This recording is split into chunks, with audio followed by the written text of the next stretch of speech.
که ته غواړې چې نوی بزنس پیل کړې، یو نوی کاروبار پیل کړې، یو نوی تجارت پیل کړې، لومړی خو یوه ټکي ته چې باید ته فکر وکړې هغه دا ده چې ته د خپل بزنس د هر څه مسؤلیت باید ته ومنې.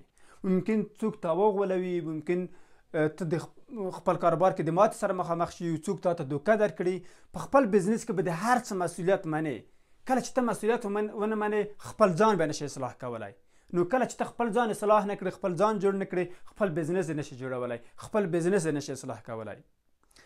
بل ټکي ته چې ته باید پام وکړې، ته باید یوه ستونزه حل کړې. وګورئ هر کاروبار چې تاسو وینئ یوه ستونزه یې حل کړې ده. تاسو یوه ستونزه پیدا کړئ، هغه ستونزې ته حل لاره پیدا کړئ، په هغه باندې تاسو بزنس وکړئ. مثلا تاسو د خلکو کورونو ته جنس انتقالوئ په آنلاین بڼه، یوه ستونزه یې تاسو حلوئ که نه. تاسو غواړئ چې په یوه برخې خلکو ته معلومات ورکړئ، درس ورکړئ، تاسو د هغوی یوه ستونزه حلوئ، په مقابل کې تاسو هم یو ارزښت ترلاسه کوئ. یعنې تاسو یوه ستونزه پیدا کړئ، په هغې باندې فوکس وکړئ، هغې ته حل لاره پیدا کړئ، د تاسو یو بزنس کېږي.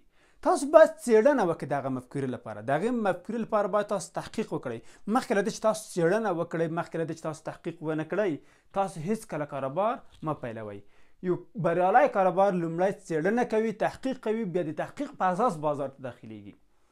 همدارنګه لوی فکر تاسو باید وکړئ، محلي اقدام باید تاسو وکړئ. تاسو دا مه وایئ چې په امریکا کې یو بزنس کله چې شروع کېږي دغه کارونه ترسره کوي، په اروپا کې کله چې یو بزنس شروع کېږي، په دوبۍ کې چې زه بزنس کوم نو په دغه شکل سره باید مارکیټینګ وکړم، په دغه شکل سره باید د خرڅلاو ټیم جوړ کړم. نه، د افغانستان بازارونه چې کوم دي، د افغانستان د بازار چې کوم شرایط دي، کوم قوانین چې دلته دي، هغه توپیر لري د بهرنۍ نړۍ سره.